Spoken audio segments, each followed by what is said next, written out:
Greetings. Welcome to this latest video. I'm pretty excited about making it. Um, you're going to have mixed feelings about it. What this video is about is the newish tithes and offering report that every union and conference and division and GC needs to make. I'm going to explain all about it and hopefully you get a good orientation to it. One important point that I want to make sure you're clear on is that I want you shooting the messenger. I am just the messenger. Several years ago, the General Conference, Annual Council, highest authority we have between sessions, voted a new tithe and offering report that they wanted every church level to make. Okay, so this tithe and offering report is for your conferences and missions and any field office, and for the unions and the divisions and the GC to make. We'll see all the rules in a minute. They voted it, and it has laid dormant in the policy manual for about 2 years now. And about a year ago, the GC made the report as required by policy, and then this past year they made all the divisions make it, and now it's time for all the unions to make it, and then all the conferences to make it. So it's sort of being rolled out, but we're sort of behind the curve on the Sun Plus world, and so it's time for the conferences to start doing it. It will take about a year of doing the accounting, which I'm going to explain to you, before you can make the report. And so we need to get started now so we're able to make the reports by the time that people are starting to expect it. The philosophy about the proper use of tithe and offerings is well laid out in the policy, GC working policy, and in the division working policy. And so it's not part of the Sun Plus world to decide what the proper use of tithe and what's not a proper use. We just read the policy, and we're willing to be helpful as much as we can in helping you make the decision. But our purpose here is to deliver the accounting mechanism to show that you have complied with the proper uses of tithe and offering, to help you comply and to show that you have complied with the proper uses of tithes and offerings. So we're more focused on the system to help you keep track, not the decision about whether this goes in this category or that category. That will require your judgment, and we'll help you understand the rules, and we'll get people to help us. But our job is to establish the ways that it needs to be done. And so that's what this video is about, is how to what is the report and how are we going to modify the accounting system to be able to produce the report. So the report is not able to be done with the accounting system as it is currently deployed through most of the organizations. We have put in the newer system I'm going to define in a few organizations, but 99% of you are not doing the right accounting that will help you prepare the report. And you're not able to correctly and properly prepare the report without doing what we're about to explain. You could figure out something. I mean, you might be able to hack through the report. You may be able to hack through the report, pulling things from here and there, but it's not going to be any fun, and it's not going to be very accurate. Also, one of the principles that we are following, and I believe it's a good idea, especially since I think I thought it up, is the GC and the policy requires this report to be made every year after the year is over. You've got to make a report on how you spent tithes and offerings in the past year. Well, we feel like it's important for you to prepare the report and have the accounting system prepare the report every month so that you can track it during the year. So if something is being spent, let's say you're spending tithe in a way that you're not supposed to, you can spot it and rectify it before the year end. It doesn't do any good to, after the year end, to prepare a report and discover you got all kinds of problems with the way you use tithe. So we are going to set up the system and include in the financial statements that run every month the tithes and offering report, so you can monitor the use of tithe to make sure things are being done properly, and you have time to rectify it before the end of the year. That's the spirit of what we're trying to do here.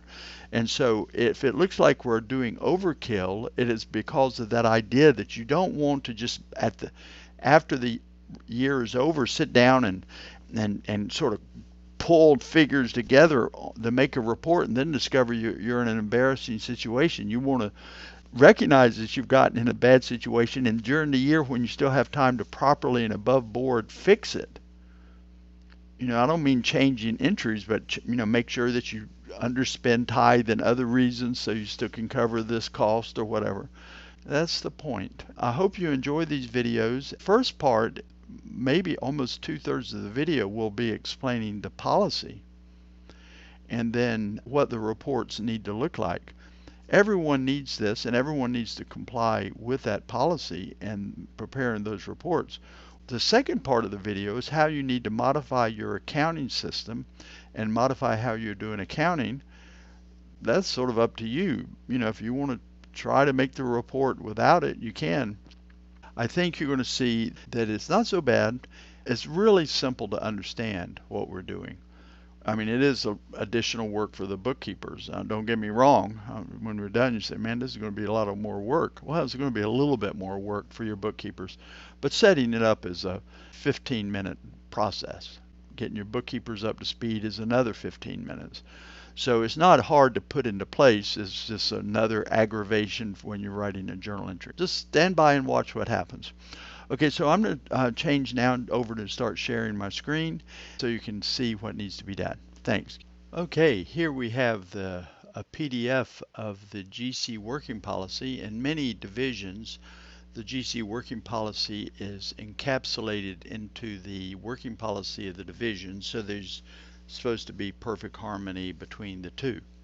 In GC working policy, there is a section here that is important for all of us to understand. If you've never spent time reading the policy manual, you really should, anybody in finance, because there's a whole world of rules in here that may or may not be properly captured in the accounting manual.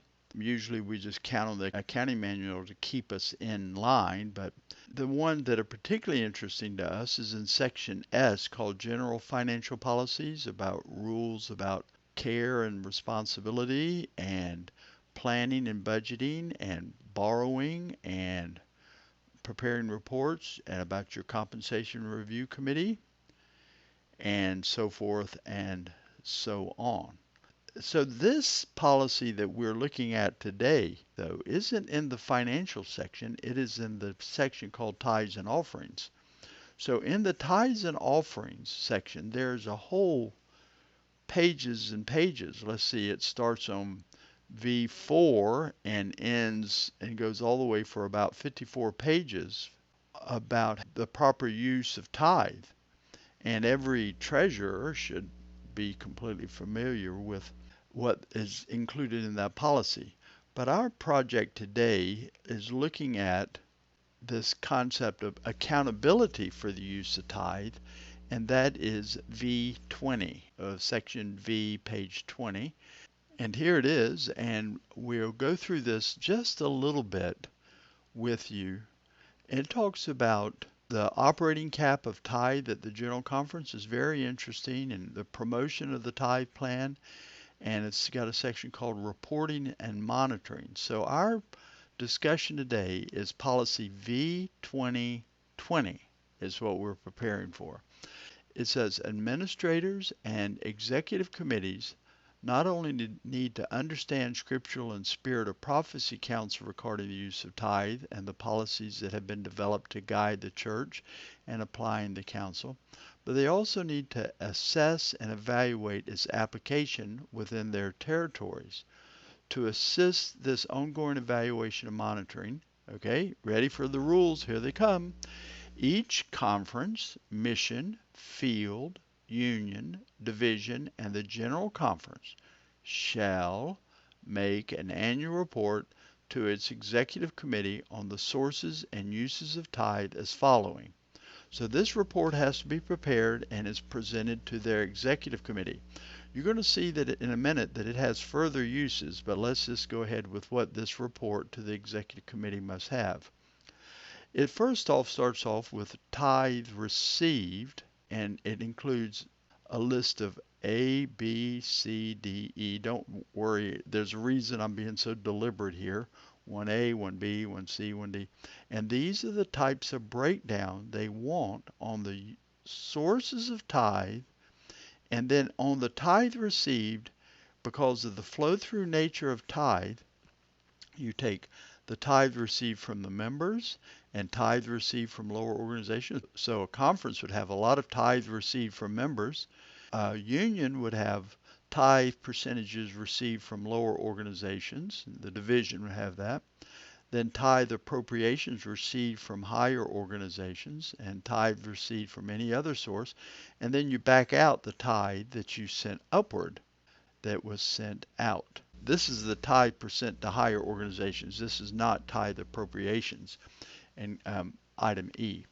And then the use of tithe, okay, is how much was spent on pastors, evangelists, and frontline workers, what was spent on headquarters operations, what was spent on education, and then read here carefully, education's got a little subpart to it, because education has to be broken down between what was spent on elementary schools, secondary schools, and the college and university level. Okay? How much was spent on direct evangelism? How much was spent on media outreach? How much was spent on literature evangelism and retirement fund? This would be employees that are covered as tithe, the amount that was paid toward this, even employees that were retired. If they were tithe-based employees, their contributions to their retirement is part of this, and other uses of tithe. And these more or less follow the tithe and offering rules explained earlier in the working policy. So if you go up here to the use of tithe chapter, right here, the use of tithe, you're able to read all about the proper uses of tithe, where it can be used. But it's fairly much outlined here. But the use of tithe chapter explains the use of tithe better than I'm doing here. So just read that chapter there.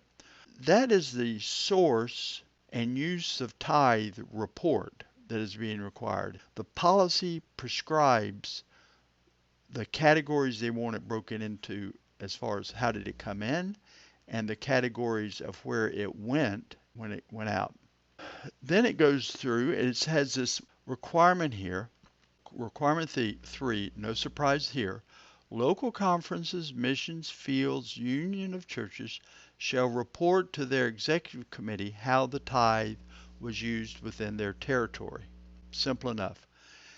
And unions shall report to their executive committee the way tithe was used in their own operations. That is, they've got to make this report for themselves, but also how tithe was used by all conferences, missions, and fields within their territory. So item 3, talking about local conferences, missions, and fields, has to roll up to item 4 so that it can be included in the union's report. And then the same thing happens with divisions. Divisions shall report to their executive committee the way tithe was used in their own operations and also how tithe was used by all unions and conferences and missions and fields and attached within their division. And then it rolls up to the general conference. The general conference shall report to its executive committee the way tithe was used within its own operations and also how tithe was used by all divisions, unions, conferences, meals, and so then make a worldwide report. And then an annual report on all of this. The annual report on use of one's own operations is to reflect the full year of operations. The reports on how tithe was used by lower organizations will normally reflect the preceding year because of the time required to accumulate the information from subsidiary organizations. So at one executive committee, I made the report for 2017 for my own operations and 2016 for all of my subordinate organizations, my subsidiary organizations. Okay? The question always comes up, what about the institutions? Institutions do not report separately, as all tied to institutions will be reflected in the report of the conference, mission, and field. Okay, so if you're doing the report at a conference level, then you would include your academy as far as its use of tithe. So you give a tithe appropriation. Well, when you give the tithe appropriation to the institution, then you would capture how that tithe was used when you did the recording of the appropriation to the institution. So I hope you understand the policy well, and if you don't, just read it and study this out right here. What we're about to present is the SunPlus efforts to help you comply with this policy. So we are going to include in the financial statement a report that looks like this. And the idea being that you run it every month and you track the way your numbers are looking and change things in your transactions. I don't mean change things in your past and your bookkeeping. You might have to do an error correction, but you say, oh, we're not doing enough in this area, or we are looking sort of bad in this area, so let's tone it down next month and beef it up some other place so we end up with a report we're satisfied with. So this is the SunPlus report that we've sort of pulled together, and you can see from the report that is very working policy oriented. GC Working Policy V20, Sources and Use of Tithe. And you can see these letters here, A, B, C, D, E, and then it starts all over again, A, B, C, C1, C2, C3, D, E, F, G, H, are fundamentally following the policy. Section A here is that item listed, and B listed, and each of these categories are listed right out. And the idea that you do tithe exchange has to be considered somewhere in here, and so we have put in this area for transfers of tithe that come from tithe exchange. Okay, and so this is the report that's going to automatically come out of SunPlus. We may modify it somewhat if you watch this and you wish it had last year and this year or something. We could talk about that, but right now this is the format that we have adopted, and we're certainly open for discussions if anyone has a way they would like to see it better. But the rest of the video is going to be about how are we going to keep track of each of these categories so we're able to make this report. I promise you, the first time you say this, you would say, we don't need to change our accounting because I can make this report from the current setup. Well, tithe received from members, you could do each of these incoming accounts correspond with a revenue account, so that's fine. But when you get down to this category here, there's no way to come up with the use of tithe in our current accounting setup. You can answer the question, how much did we spend on pastors, evangelists, and frontline workers? You can't just look at your salary expense or your expenses in account number 81 and put that number down, because some are pastors and evangelists and frontline workers and some are not. How much is spent on headquarters operations? So here are your pastors and evangelists in line A, and your president, secretary, and treasurer in line B. And how much did you spend on education? Well, that's your education department and education appropriations. And how much did you spend on direct evangelism? Well, you may have several departments involved in direct evangelism. How much was spent on medical outreach? At first you think, oh, well, that's just my health department. But if you're spending on training or something on medical outreach, that may be in a different department. It might be something that's happening over in education. Same thing true with literature evangelism and so forth. And so at first we tried to figure out a way to do this by just looking at the combination of accounts and the departmental information, but we couldn't see any way to do it. We have seen attempts by people to try to do it. And if you were in a pinch, you could maybe make some assumptions or analysis that would help you produce it. But we want to produce a report that you're comfortable with making every month so that you can track how you are looking on this instead of just something that you do after the year is over and you hope it looks good. Okay? I wanted to give you that background because at first when you see what we're asking you to do, you may balk. It's completely understandable. But I think in the long run, it's straightforward, it's simple, it's clear to understand, and I think you'll be much happier with what we're proposing. So let me transition now over into the software. Now we're over into the main program. This Sun Systems that we're looking at right now is a version 6.2. If it looks a little bit different than yours, that's okay. We'll upgrade you. This version that we're looking at has already been set up. So I'm going to show you the way it works after we're done setting it up. Then the setup is very simple. Only take a minute to show you that, but mostly I have to show you the way it works. So we go to ledger entry screen open, and we live this thing up here. And let's get us an account number. Let's say 83. Any will do for our presentation here. Now, in our requirements, all along, nothing has changed about this.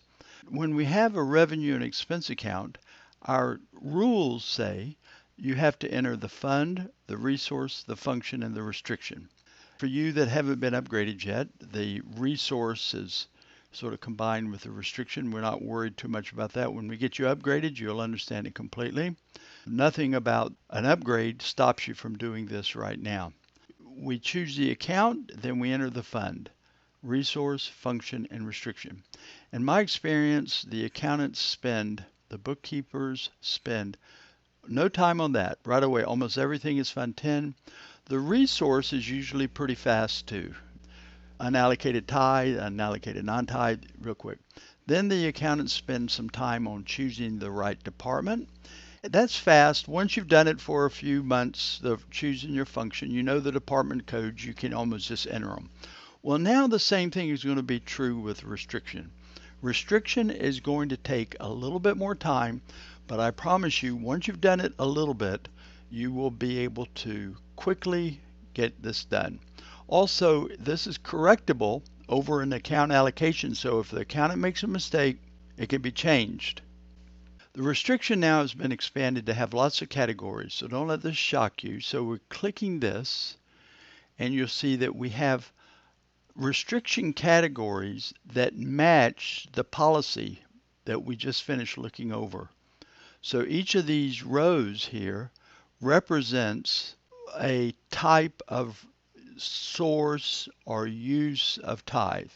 So if the money that we're spending has to do with direct evangelism, we'll click that and we go OK. All right, and now the restriction is 32D, direct evangelism. I realize it adds additional work to the journal entry or the ledger import or whatever it is. It's additional work. However, in just a little bit of time, I think we will all get to be very comfortable with saying, oh, this is a 32D, direct evangelism. Also, like I said before, the account allocation function, just like we can change a function for a department from one function to another, we can change a restriction from one category to another. We want to be careful when we're doing the journal entry, but it isn't so hard to fix. Okay, it's right there and can easily be fixed with the account allocation functionality. Just like you change a function or change a resource, and you've always been able to change a restriction. So if you code it wrong, you can go and fix it. When it shows up on the report incorrectly, you can go and fix it. That is all the bookkeeper needs to know to do. It is definitely additional work, but it is not complicated. So now, how do we set it up? We have these categories. I think what might be a good idea is I will try to remember to attach a listing of all these categories to this video so they're easily accessible. They basically are just following along here, following along the policy manual, 31A, 31B, 32C, just like here. These letters match the policy manual we looked at, and these names match the policy name on their policy requirements. So what we have to do is very simple. You all know how to do this. We'll go over to analysis codes. You've done this a million times. All right, and we're setting this up for restriction, so you will need to do this. And then that gives you the restriction category, and then you will type in the code and the name just like we had over in this journal entry. The same code and name as showed up here when we click this button. You'll type those in and create those codes and this name for each of those categories. Simple to do.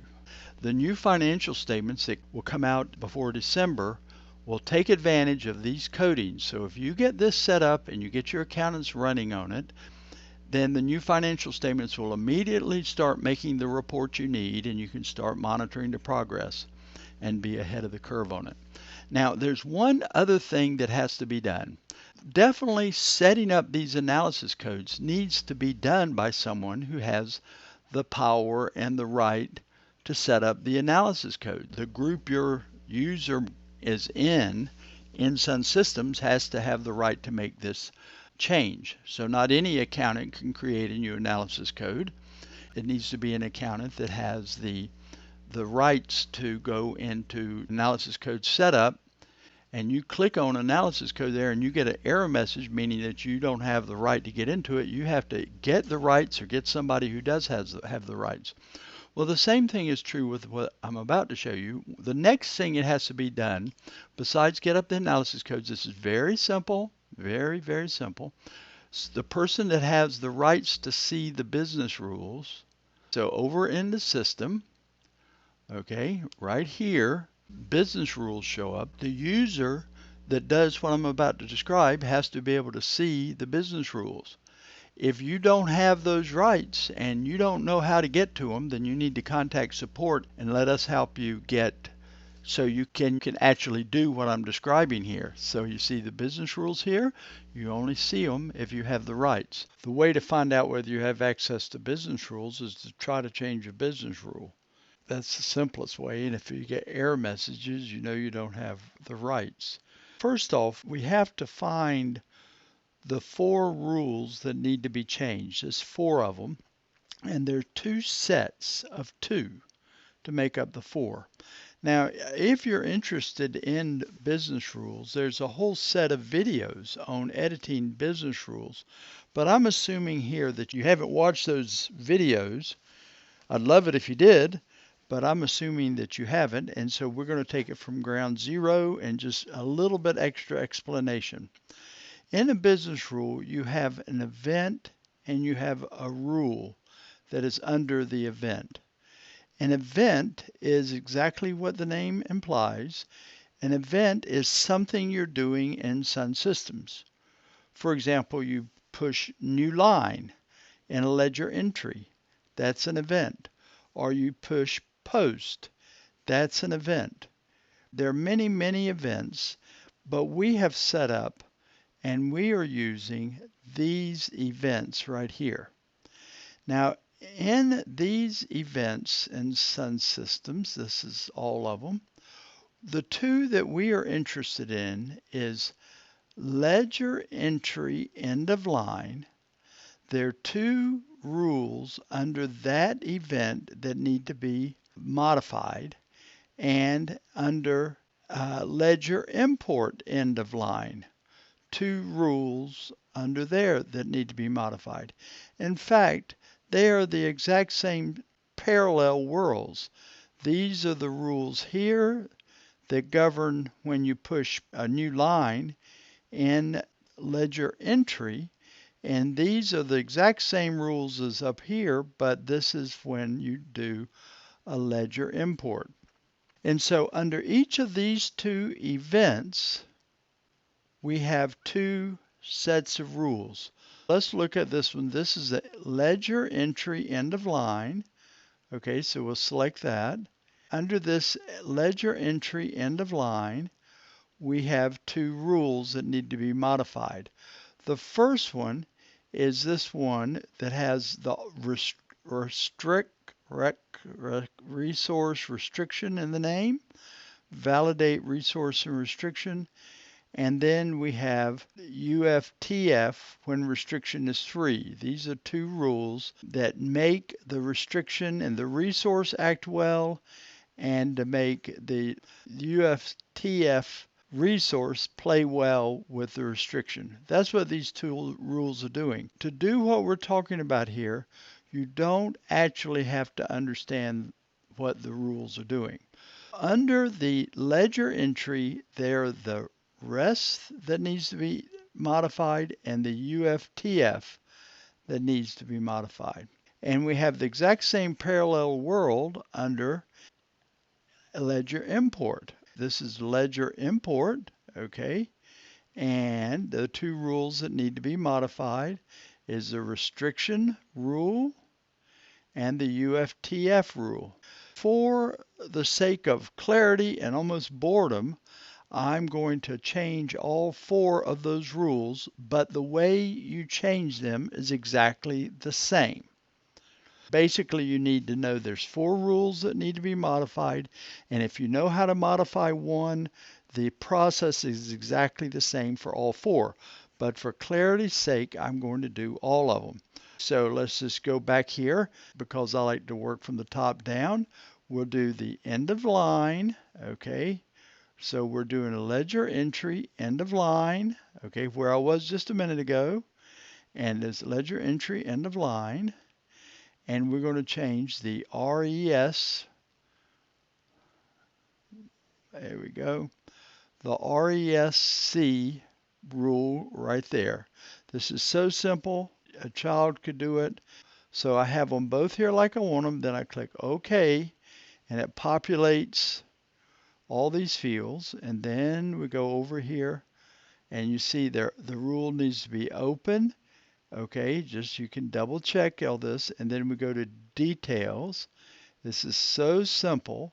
Now right here, we don't even have to completely understand the rule, but this rule is asking, is the ledger analysis code 5, is it a 3? 5 is restriction.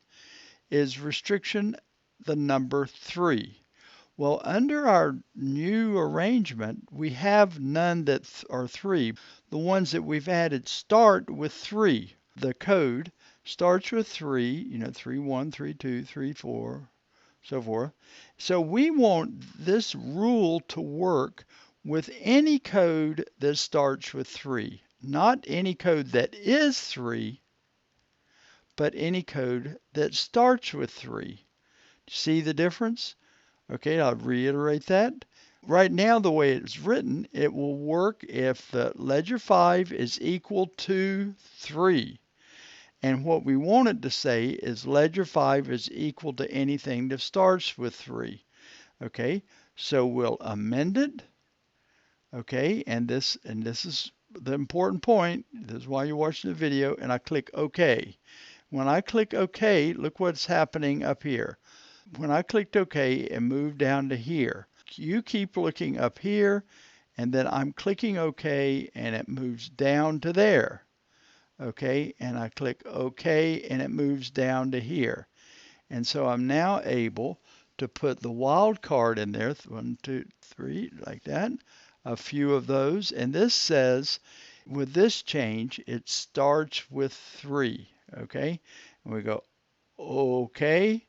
And we are out of that, modifying that rule. So now the rule reads, if ledger analysis 5 equals to anything that starts with a 3.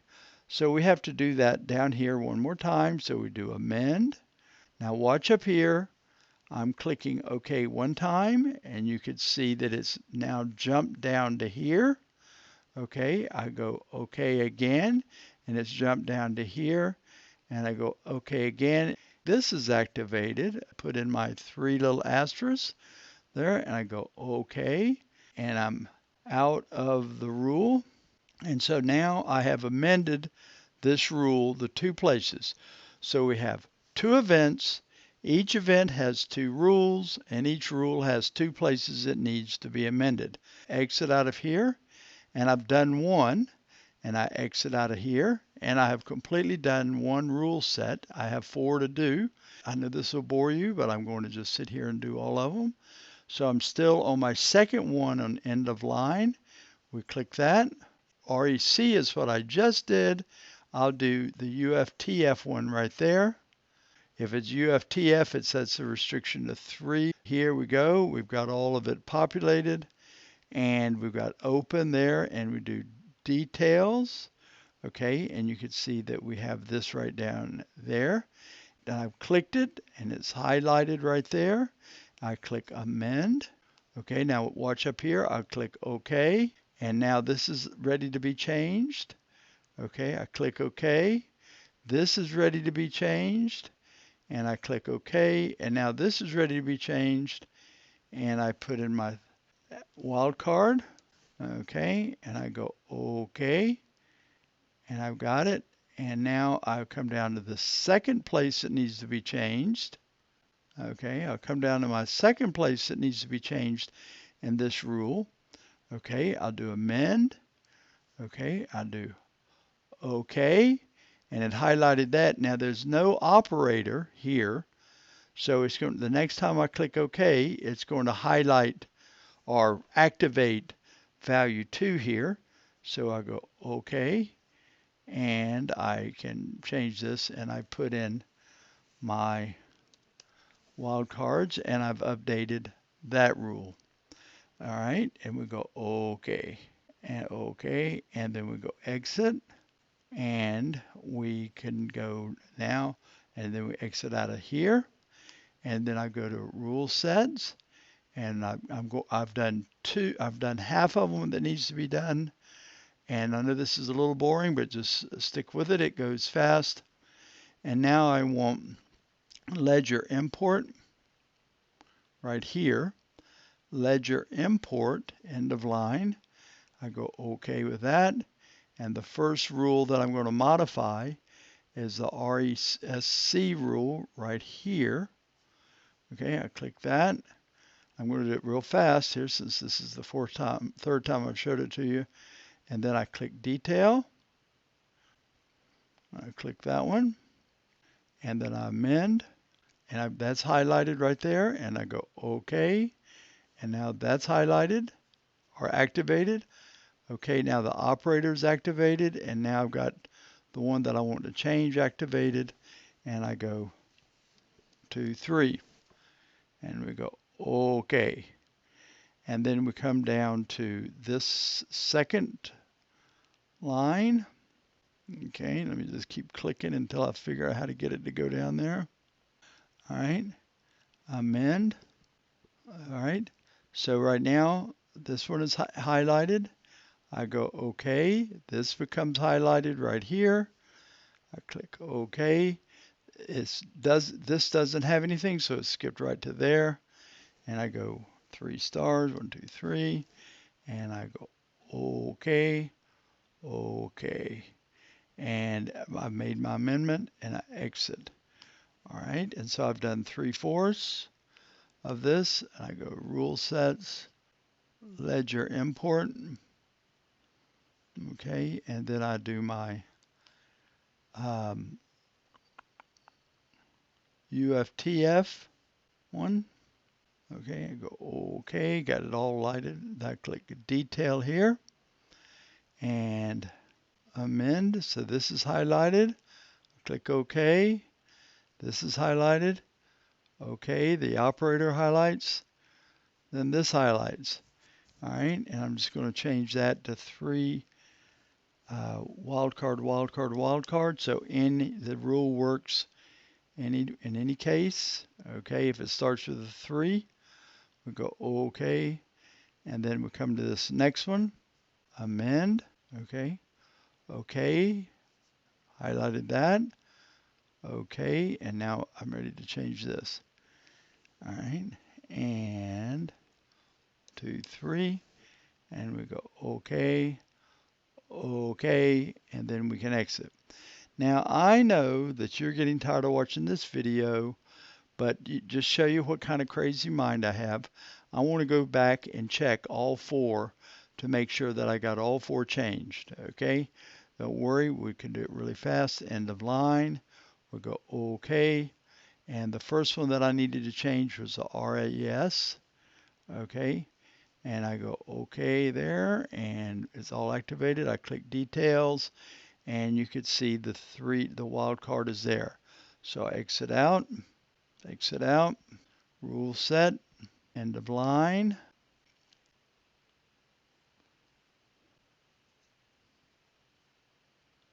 UFTF, click that, we go OK, details, and you could see that I've got those changed. So that's half of them checked. Okay, the ones with the ledger entry end of line, rule set, import,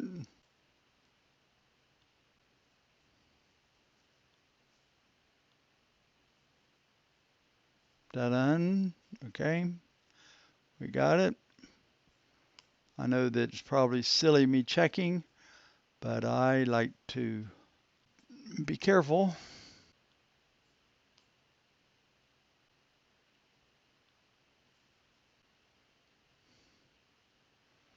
And we've got, it looks like we've successfully changed the 4 rules. 2 events with their 2 rules and their 2 places to be changed. And that is all that has to be done. Now, it is possible that you're going to encounter a little bit of difference with these business rules. Nothing about the business rules in spirit is different in 5.4. If you're interested in trying to do this in 5.4, you can, but you're going to have to look a little bit more for those business rules, looking for that restriction and where are the 3s that need to be changed. But the principle is exactly the same.